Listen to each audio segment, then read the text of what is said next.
టీటీడీలోకి మరొక సీనియర్ అధికారి ఎంట్రీ ఇవ్వబోతున్నారు. కేంద్రం నుంచి ఏపీకి వస్తున్న తిరుమల తిరుపతి దేవస్థానం జేఈఓగా 2005 బ్యాచ్కు చెందిన ఐఆర్ఎస్ అధికారి వెంకయ్య చౌదరి నియమితులయ్యారు. ఆయన డెప్యుటేషన్పై ఏపీలో 3 ఏళ్ల పాటు పనిచేశారు.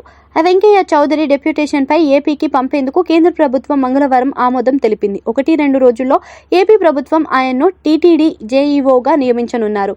ఆంధ్రప్రదేశ్ ముఖ్యమంత్రి నారా చంద్రబాబు నాయుడు తిరుమల నుంచి ప్రక్షాళన మొదలుపెట్టారు. టీటీడీ ఈఓగా సీనియర్ ఐఏఎస్ అధికారి జె శ్యామలరావును నియమించిన సంగతి తెలిసిందే. అయితే ఇప్పటికే భక్తుల క్యూ లైన్లు, అన్నప్రసాదాలు, లడ్డు ప్రసాదం, వసతి గదులు ఇలా అవసరమైన మార్పులు చేర్పులు చేపట్టారు. వరుసగా సమీక్షలు నిర్వహిస్తూ ముందుకు సాగుతున్నారు. అయితే టీటీడీకి సంబంధించిన తాజాగా ఆంధ్రప్రదేశ్ ప్రభుత్వం మరొక కీలక నిర్ణయం తీసుకుంది.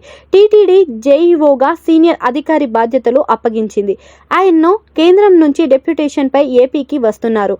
అయితే టీటీడీ జేఈఓగా సిహెచ్ వెంకయ్య చౌదరి ప్రభుత్వాన్ని నియమించింది. 2005 బ్యాచ్ ఐఆర్ఎస్ అధికారికైన వెంకయ్య చౌదరిని డెప్యుటేషన్పై ఆంధ్రప్రదేశ్కు పంపాలని రాష్ట్ర ప్రభుత్వం రిక్వెస్ట్ చేయగా కేంద్రం ఆమోదం తెలిపింది.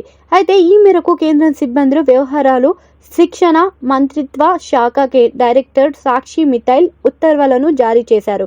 ఆయన 3 ఏళ్ల పాటు ఏపీలో ఉంటున్నారు. సమర్థవంతమైన అధికారిక పేరున్న వెంకయ్య చౌదరి ఎంట్రీతో టీటీడీలోకి ఎంట్రీ ఇవ్వడం ఆసక్తికరంగా మారింది. వెంకయ్య చౌదరి ప్రస్తుతం కేంద్ర ఆర్థిక మంత్రిత్వ శాఖ పరిధిలోని కస్టమ్స్ కమిషనర్ ఆఫీసర్గా ఉన్నారు. అయితే విజయవాడ విభాగంలో కమిషనర్గా బాధ్యతలు నిర్వహిస్తున్నారు. ఆయనని టీటీడీ జేఈఓగా నియమిస్తూ ఏపీ ప్రభుత్వం 1-2 రోజుల్లో ఉత్తర్వులు జారీ చేయనుంది. వెంకయ్య చౌదరి గతంలో Andhra Pradesh mineral development corporation vice chairman, ఎండీగా పనిచేశారు.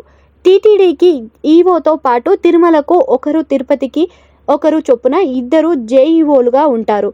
అయితే కానీ గతంలో ప్రభుత్వ హయాంలో 2 జేఈఓలను తిరుపతికే పరిమితం చేయగా తిరుమలలో కేవలం ఈఓగా ధర్మారెడ్డిని మాత్రమే కొనసాగించింది. చంద్రబాబు ప్రభుత్వం పాత పద్ధతిలోనే ఈఓతో పాటుగా తిరుమలకు జేఈఓను కూడా కొనసాగిస్తామని భావిస్తున్నారు.